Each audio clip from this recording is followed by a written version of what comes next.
Good evening, YouTube. Matthew back here with you today. Today we're going to be switching some things up on the channel. And I'm going to be sharing with you in this video this set right here, 1985 Topps Woolworths all-time record holders. It's a 44 card set. And this right here is the actual original box that the set came in. Right there. For those of you that are not familiar, a Woolworths at one time was a major department store. Think of Macy's, think of, you know, Kmart, Walmart, whatever. Woolworths was a big time department store. And there's the back checklist on the back of the box. This box has been through, it's got some wear and tear showing, but it's still the original box of the set, and I have it stored in here. But I've got the cards sit out here as I've got them all penny sleeves top loaded and painters taped over. But this is just how I do a lot of times, small sets. This is a very, very nice set. I grew up with a dad that had a million stories about players that I never got to see play. A lot of them are in this set right here. And let's go ahead and get into this set. Card number 1. Beautiful card. Hank Aaron. And, I just think that's a gorgeous card. There is actually a lot of people that have sadly took these sets and broken these sets down looking for cards of Hank Aaron, Mickey Mantle, and such, because they were looking for cards in good enough condition, centering wise, to try and grade in order to resell.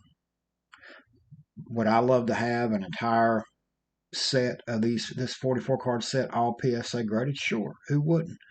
But I'm happy with them like this. And you know what? This is a beautiful set you can get right now. I wouldn't pay more than this, but I mean, there's some sellers online asking more than this. But if you look around and you're patient, if you don't have this set and you'd like a complete set of these Woolworths, the 85 is the hardest one, and it's also the nicest one, but it's a little bit harder to get than the later 80s Woolworths sets. But this 85 set here, you can still, if you're patient, you can still get it, I think, for around $10 shipped, or I'm talking about shipping included, like the price plus shipping. You can probably still find them for one in decent shape, $10 shipped. Not bad, not in today's world with what everything costs. But anyway, very nice card of Hank Aaron. I love the border. I mean, I love that wood frame look, around the photo. Here's the back of the card. A very nice color backing. These were beautiful cards, and these were very popular back in the mid 80s when these came out. Right here, the next card, number 2, Grover Cleveland Alexander, legendary pitcher. But that's what this videos like this that I'm going to do is all about, loving baseball. Grover Cleveland Alexander. There's the back of that card. Card number 3 is another beautiful photo. Ernie Banks. Look at that. Just an awesome, awesome card. So you can say what you want about Junker. They did make some gorgeous oddball sets back in the day. And this is one of my favorite ones. Yogi Berra there. Yogi Berra. I'm sure there's a lot of Yankee fans out there that's heard of Yogi Berra. Lou Brock, the guy that made base stealing more popular than it had been in decades. I think really and truly that it wasn't that players stopped stealing bases after Ty Cobb's era, but it was like when Lou Brock came along. Lou Brock took what had been basically a game where everybody was looking at home run, home run, home run. Babe Ruth ushered in an era of everybody was crazy about home runs. And baseball has really went through cycles. Lou Brock ushered in a type of, exciting baseball that nobody had really, it wasn't totally forgotten. It wasn't players couldn't steal bases, but it wasn't publicized the way it had been since Ty Cobb, and all of a sudden Lou Brock made base stealing exciting. Manufacturing runs, it's exciting. And here's the next card. Sorry, Steve Carlton. One of my favorites growing up. I was a Mike Schmidt fan. Loved the Phillies as a kid. And that was my pitcher right there. I was a Mike Schmidt fan, but Steve Carlton, I was smart enough to know he was Mike Schmidt was the best player. Steve Carlton was the best pitcher that they had. Uh, Here is Jack Cresbo or Chesbro, I guess is how that's pronounced. Yeah, Chesbro. Sorry about that. See, even the real old timers in the set, nice photos, nice black and white photos with that brown picture frame border. That's what I like. Just really cool. Ty Cobb. See, all the greats. Sam Crawford, Ty Cobb's running mate. Raleigh Fingers here. I wish they'd have put a card of him in the set with the Oakland A's. Even though he pitched for, the Padres, the Cardinals, the Brewers.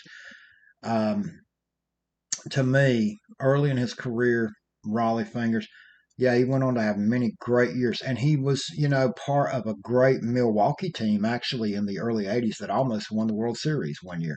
But Raleigh Fingers to me, is because of my dad. My dad loved the Oakland A's, and my dad would have been an Oakland A's fan until the Oakland A's ceased to exist if it hadn't been for the fact that Charlie Finley forced the breakup of that team.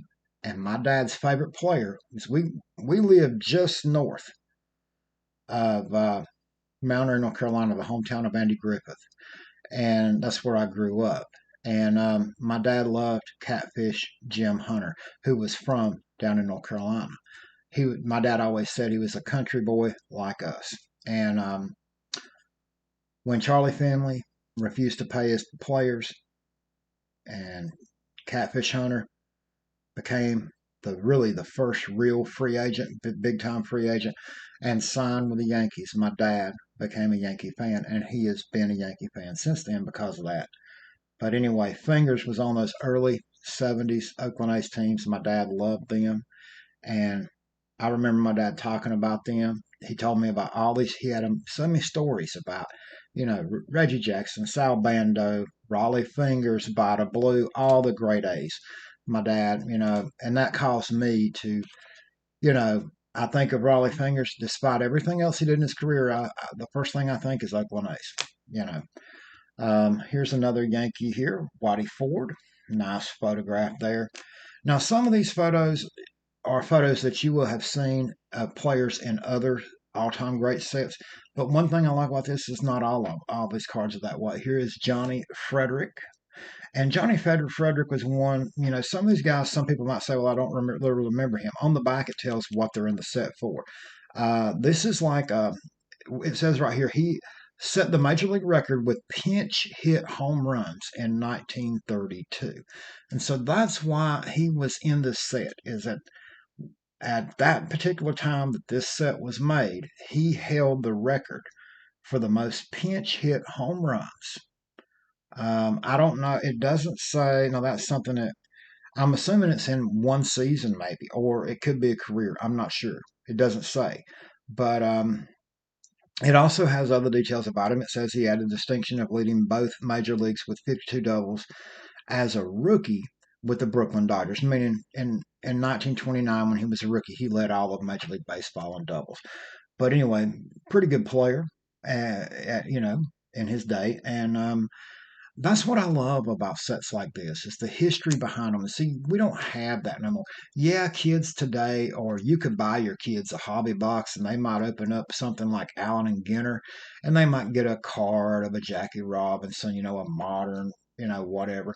But they don't really know.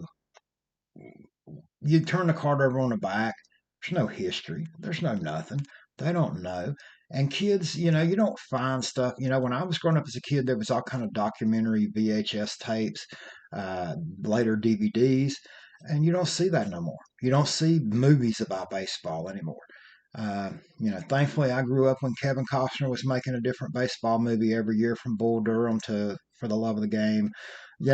But Seriously though, we need more kids to bring baseball back to the popularity it once had in America. We need a shift back to because it's plain and simple. If kids grow up and they never hear about baseball, they never play baseball, then why would they grow up fans of baseball?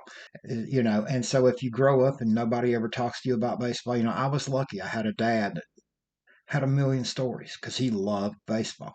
You know. But anyway, next card is Frankie Frisch. He doesn't really look too enthused there, does he? Here is a nice one, Lou Gehrig. Sorry, I'll quit talking so much and get on with the cards here. Jim Gentile, Orioles.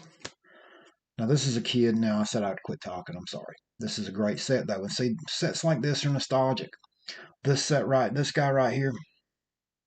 This is a card that's gorgeous, and to a lot of young people today, they're like, "Who is Dwight Gooden?" The best thing I could tell you is look at Paul Skeens.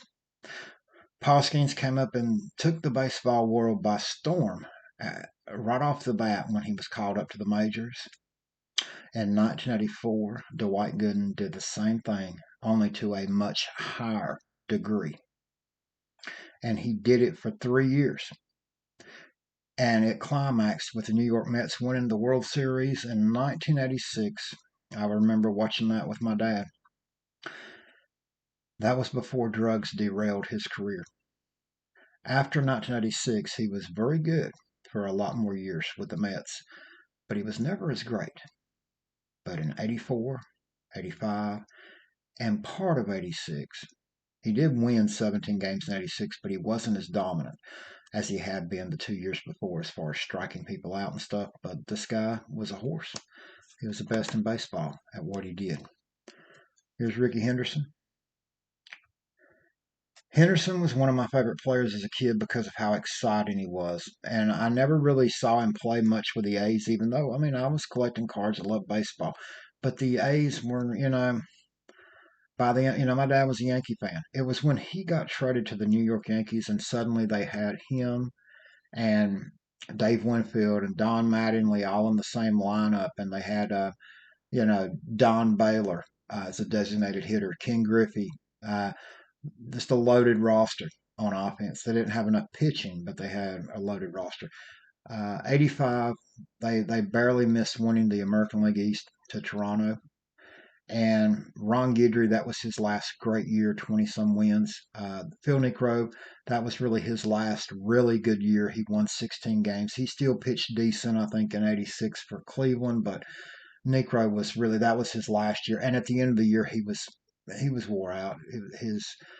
It took him, I think it was 5 starts before he finally got his 300th career win after he got to 299, and it was because he had nothing left in the tank. But Henderson was part of that great team. Henderson was a great player. Here's Roger Hornsby, a guy that was such a great ball player during his day that Ty Cobb considered him to be the only player that ever lived that could hit anywhere close to as good as Ty Cobb felt he was.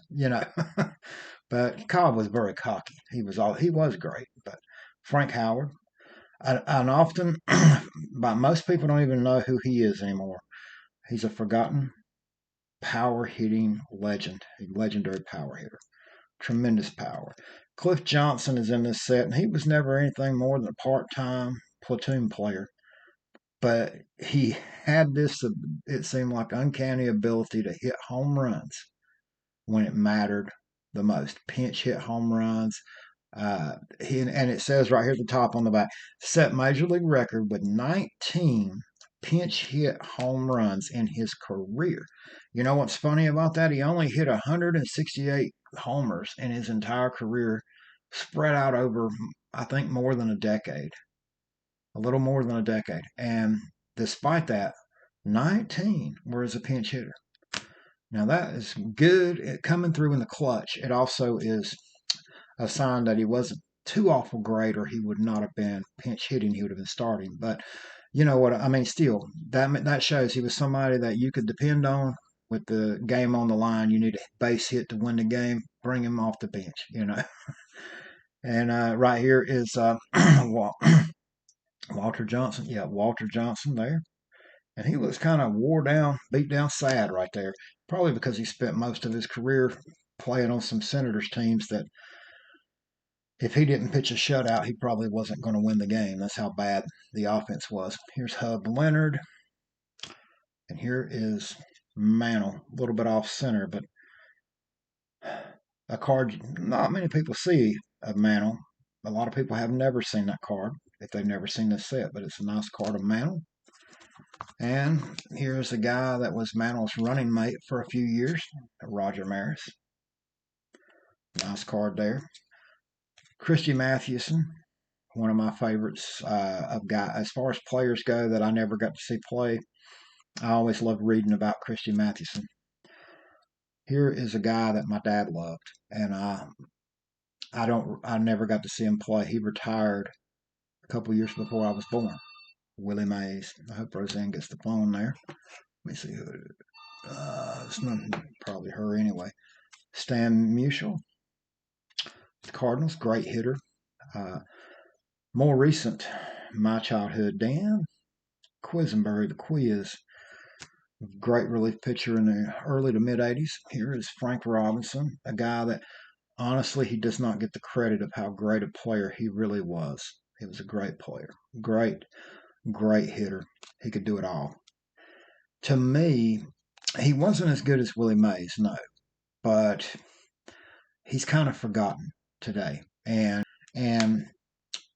he doesn't get much respect from collectors, much less people, in the sport, in the sport. Here's Pete Rose, all-time hits king, no longer banned for gambling now that Major League Baseball wants everybody to gamble. Babe Ruth right there. I love that card. And here is now don't get me wrong, I love this guy. Grew up loving this guy. Nolan Ryan. Nice, beautiful card there of Nolan Ryan. But you know something? A guy that's got a couple 100,000 more subscribers than I'll ever have on this channel. And to sit and listen to that guy try and argue that Jason DeGrom was better than Nolan Ryan on Nolan Ryan's best day, that DeGrom was better on his worst day than Ryan. And he was saying, look at the statistics, look at the metrics, all that stuff. Let me tell you something. Jacob DeGrom pitched his entire career at this point in an era where entire lineups were told to go up to the plate and try to hit home runs. Okay? Nolan Ryan pitched an entire career in an era where hitters were trained and taught to put the ball in play. They weren't trying to pull every single pitch. They weren't swinging like, from their heels every single pitch. They were trying to put the ball in play, trying to get a base hit, trying to get on base. And against a pitcher like Ryan, they were just trying to make contact. Okay? Today, you have a guy, if a guy hits 250 today, he's considered to be elite as far as batting average goes. And I mean, basically, to be honest about it, that's true. A lot of teams have tons of guys that hit 220 or less, and they're playing every day. So, we got a lot of them here in Cleveland. So don't tell me that DeGrom is so much greater because he averaged this many strikeouts per inning in his career, which was better than anybody ever. Jacob DeGrom has never been able to stay healthy long enough to have about 15 starts in a season. You know why? Because he's a product of the modern system. Okay.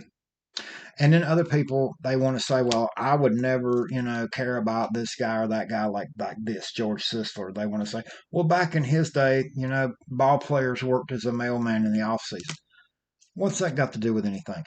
Or they say, well, guys like Babe Ruth, they sit around and they eat pork and they drank beer. They didn't take care of themselves. Do you really think that modern day athletes don't drink a beer if they want to drink a beer? You really believe that?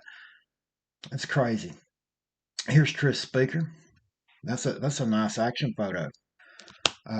Ed Walsh. He was a great pitcher. I think he was still on the Black Sox team with the White Sox at the time they were the Black Sox, but he was at the end of his career if he was. I know he was a great pitcher before the Black Sox scandal. Lloyd Weiner, um, Earl Webb. We're about done with this set. I know I've talked too much about different things. Here's Teddy Ballgame, Teddy Williams.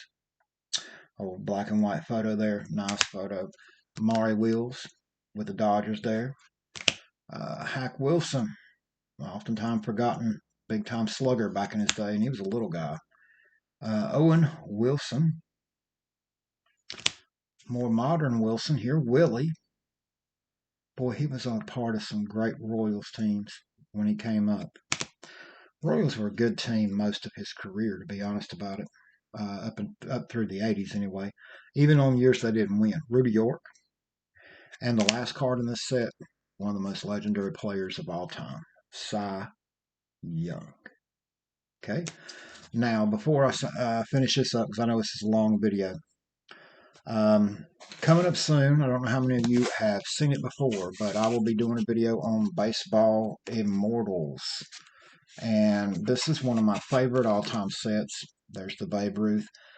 This is beautiful set, some of the most beautiful colored cards you ever seen. It was one of my favorite sets as a kid, and I rank it up there with 1975 tops, 1972 tops as far as beauty. Um, and also, I think I said it earlier, I'll be doing the Donruss Homer and Hero set soon, and the Panini 2013 Crystal Green Shard.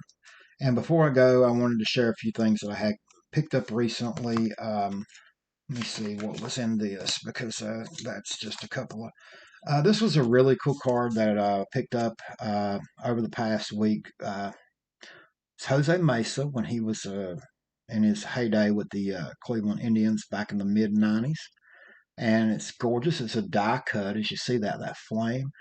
And even though Mesa is just a common player, I came across this going through some bargain bin boxes, and this was just so cool. And I got this for a quarter, but I mean the die cut. And you look at the back of that, and it's a really just a really cool card. And I never I didn't remember I don't remember that card when I was younger, but I said I got to have that card for the Indians PC when I came across it. Also, this was like a quarter. This is just a regular refractor of Bieber from a few years ago. Picked that up recently. I've now not added these to any of my the rest of my collection yet, so that's why they were loose. I said I'd show them here. I had them laying on the table here. Here's the same card again, but an X-Fractor version. As you can see there, the same card, X-Fractor. Also, I picked this up, Bob Feller, my favorite all-time Cleveland player. Um, and this is like one of those action-packed. I can't remember when these come out off the top of my head. The back of this card, I'm not 1993, but anyway, they're embossed on the front. You know, in other words, they feel like the player's body is actually, lifted up on the front. And then this right here, these are some. This is a full board card of Aaron Savali, uh, who's no longer, of course, with Cleveland. But this is a nice addition to my Indians PC. This is serial number to 799 there on the back. And it is a beautiful, beautiful full board, purple border. And then this is a awesome addition to my Guardians PC. This is a Franmil Reyes.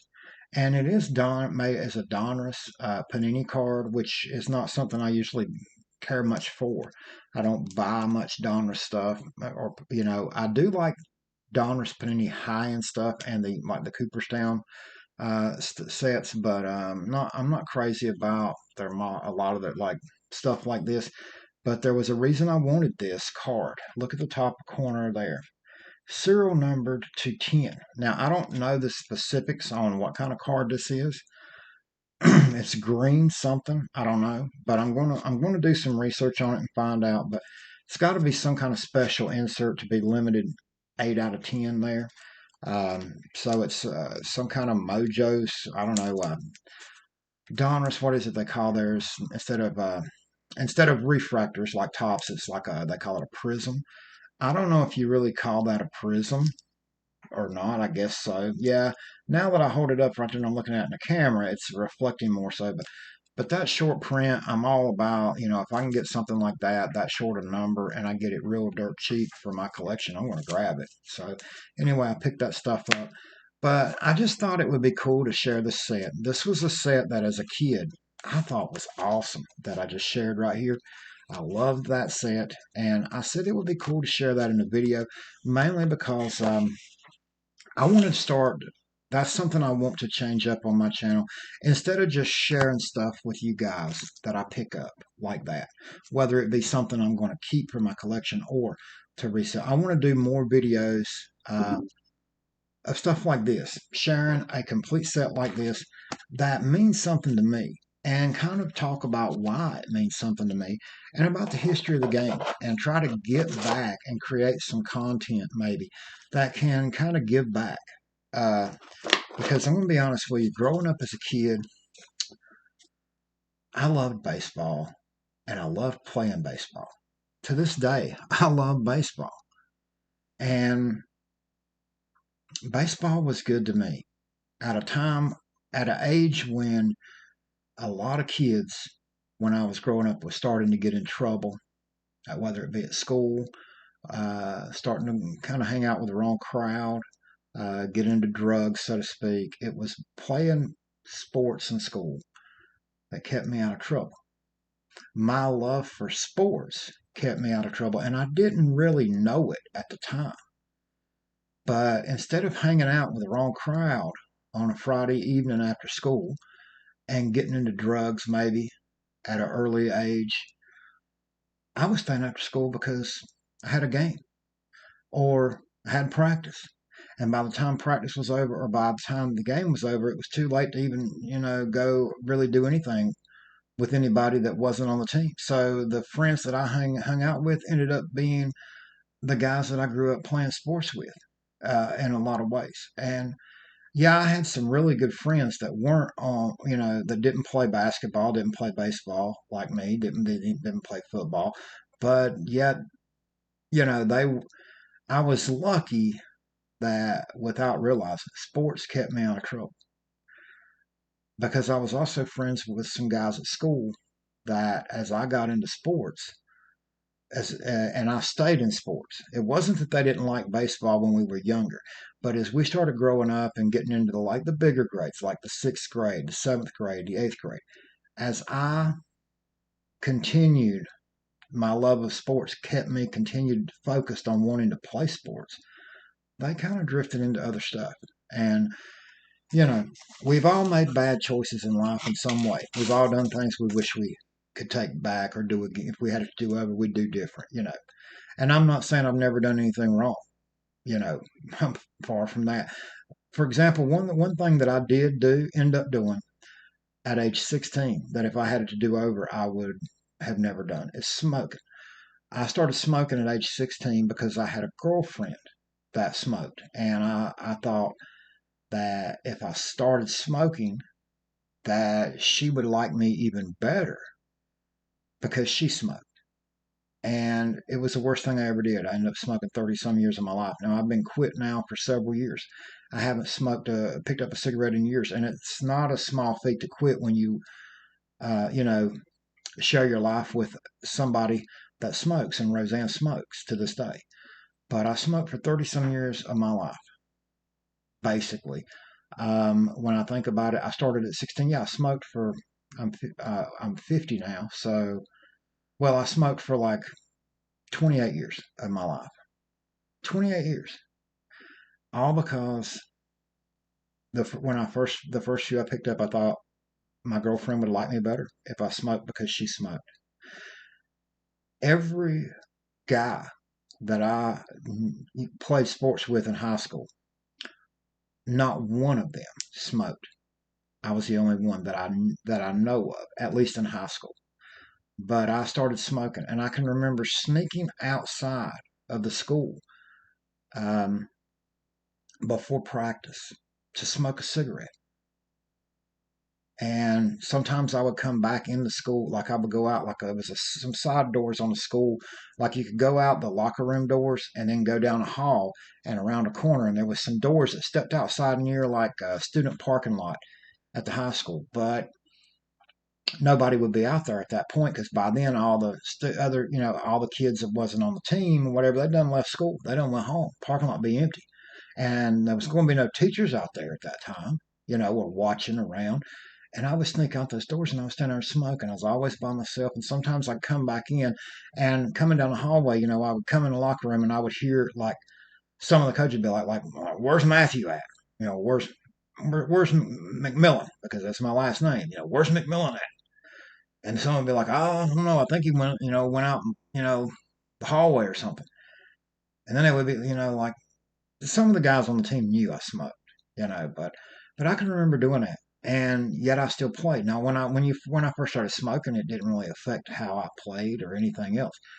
I noticed down the road though, by the time I was 20 years old, trying to play sports with guys I grew up with in pickup games at the gym, open gym in the winter or something, and go back, hanging out and playing pickup games, and I'm playing like a pickup game of basketball to 10, and I'm huffing and puffing and coughing my head off at 20 years old. And I can remember that. And that's how, but at the time, I still wasn't thinking, man, I need to quit smoking. At the time, I was actually thinking, I need to quit playing sports. but, but sports did keep me out of trouble. And while I did start smoking cigarettes back then, it kept me out of hanging out with some guys. I had some friends that ended up in a lot worse stuff than smoking cigarettes that I was really good friends with when I was in like fifth, sixth grades. But as we grew up, they went down one path. And instead of me following those guys down that path, I was staying after school for practice every day. So sports can make a difference in a kid's life. I grew up loving baseball more than any sport, and I still love it today. The game is not the same game as it was today. And when I get mad at people for putting down everybody except for modern players, some of these guys on YouTube, what I really want you to realize is this. Yes, Babe Ruth hit a lot of home runs off of guys that did not throw as hard as Nolan Ryan, much less Jacob deGrom. But understand something, okay? Back in those days, a lot of those pitchers didn't throw as they did throw hard, but they did not throw that hard all the time because look at Cy Young. If you look at his career statistics, look it up on baseballreference.com, okay? The guy threw over 300 innings for like his entire career every year almost. Jacob deGrom was asked to go out, throw 5 innings, and sit down. Sometimes not even that many. Okay? And then you got to realize too, in Babe Ruth's day, no, Babe Ruth did not face a ton of guys that threw 95 plus mile an hour. He only faced maybe a guy now and then that threw that hard. But what Babe Ruth did have to face was pitchers that threw screwballs, like Carl Hubble, who invented the pitch basically. But before that, he had to face spitballers. And don't tell me, oh well, that ain't nothing, because Gaylord Perry would the man won over 300 games in his career and admittedly threw the spitball all the time, even after it was outlawed in baseball. Okay. Also, in Babe Ruth's day, there was so many ballers. And if you go back in any era and you talk to players now, yeah, there's been some knuckleballers more recent that really didn't do nothing in the majors. The last knuckleballer to really do much at all was Tim Wakefield. But you talk to even players that played against Tim Wakefield, and they will tell you they hated having to hit against a guy like Wakefield because you never knew where that knuckleball was, what it was going to do. Yeah, on a day that Wakefield didn't have as good stuff, the knuckleball, they could drill, knock the crap out of it. But they hated that pitch. And nothing was worse to them than facing a guy that threw 90 mile an hour or 80, even 88 mile an hour, and then turn around facing a knuckleballer out of the bullpen throwing 60 mile an hour. Hoyt Wilhelm threw a knuckleball. Okay, look how many years the guy pitched. Most of the most famous knuckleball pitchers had long careers.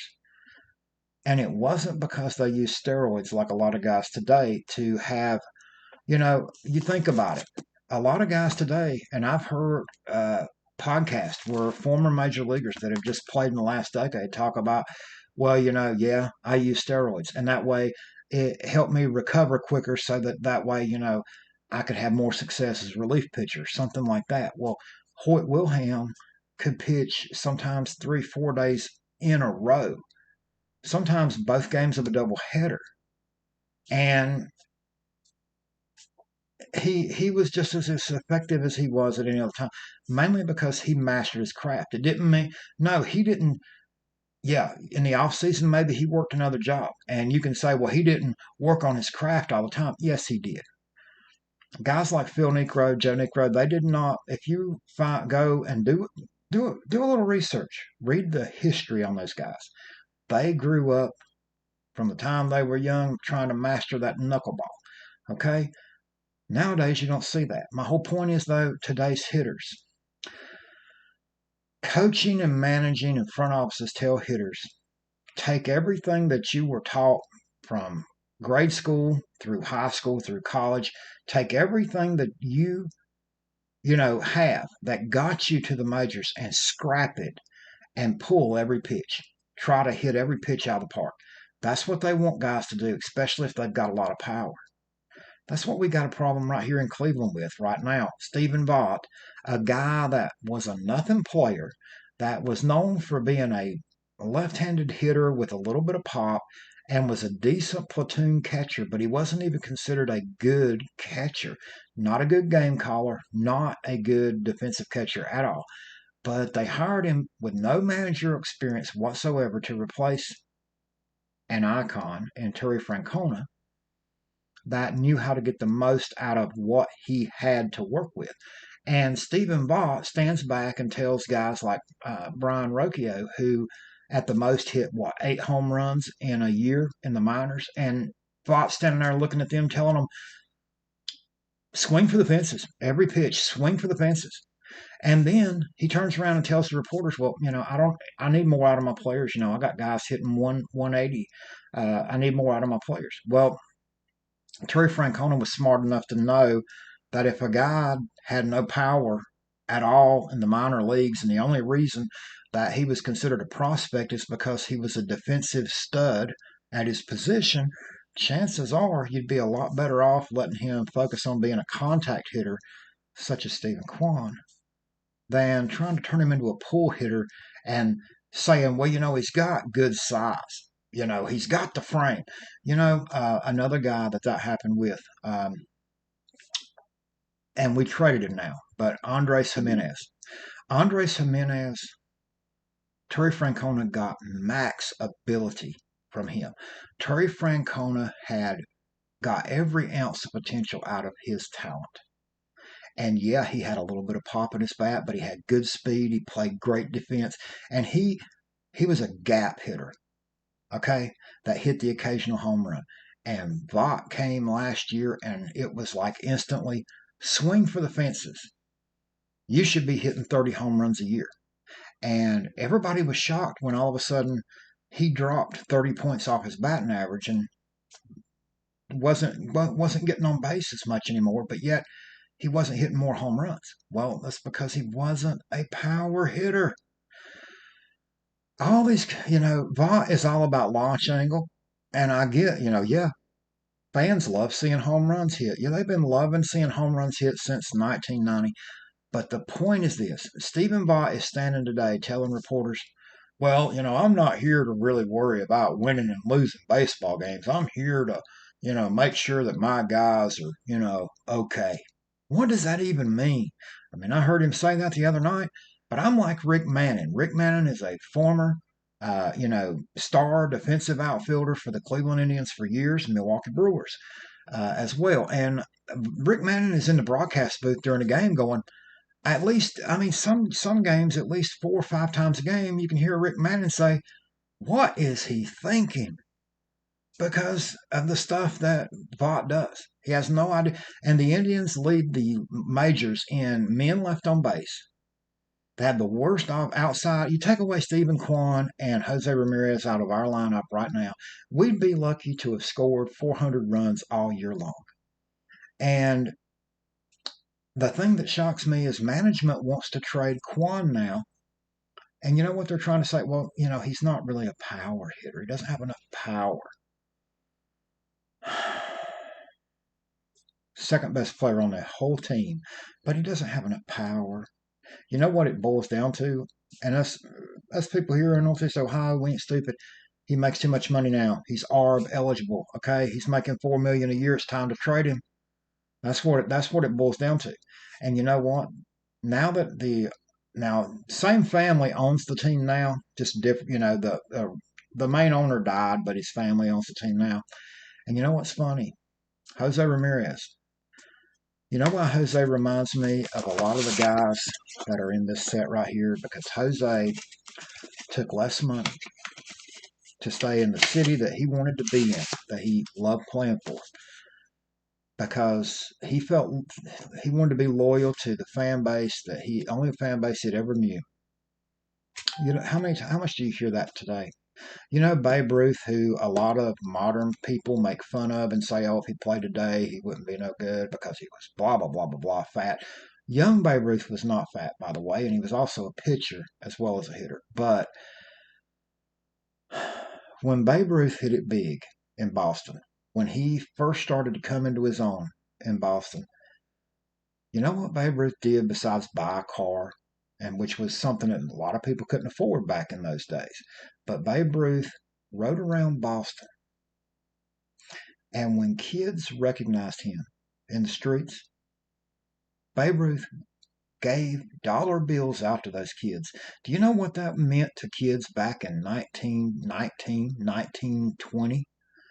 A dollar? This is in a time when, a dime was a dime. And you go back then, a dime bought a loaf of bread. A dime bought a lot. Nowadays, and Babe Ruth would be like, here, kid, go get you a candy bar. Here, and hand them a dollar. Babe Ruth gave back to the community. Babe Ruth loved kids. Babe Ruth would stand for hours and sign autographs for kids. And now you have a generation of players who do everything they can to avoid fans, get mad about being asked to sign something, even if they're being paid to sign something. But, hey, that's the game. That's what it's like two different games. And the bottom point, you can't compare today's players to players of the past. No more than you could compare players from the 70s to players from the 30s or 20s. And the reason is because rule changes, number one. And the game is a different ball game, okay? If you took and you put the same rules in every way, and every generation had the ability to use steroids, whatever, or no steroids whatsoever. But you take the same rules, and the owners and the commissioners never changed any rule in baseball, and you let every generation be able to play by those rules in their prime. And what you would find out is also, if there were still screwballs today, if guys could still throw the screwball, the knuckleball, and the spitball and pitches like that, if there were still pitchers throwing those pitches in today's game with hitters that all or nothing swing style, you would have guys batting like wiffle ball batting average, like 100, okay, batting average, because these guys could not hit today. Swinging for the fences, knuckleball pitchers would eat them alive. Screwball pitchers would eat them alive. When I don't care how hard you throw the baseball, okay? You can throw the baseball 120 mile an hour, but the best major league hitters with the most elite bat speed will finally time your fastball. And when they get the timing down, they will tee off on it and they will hit that ball just as they'll hit it as far and just as fast as you threw it. Doesn't matter how much you can get behind the baseball when it comes to that mile per hour, okay? What matters is movement on your pitches, okay? And if you don't have any movement, you can throw hard all day long. But if it's coming straight down the middle of the plate, major league hitters will kill you, okay? That's why pitchers need a second pitch to be a quality major league pitcher usually, okay?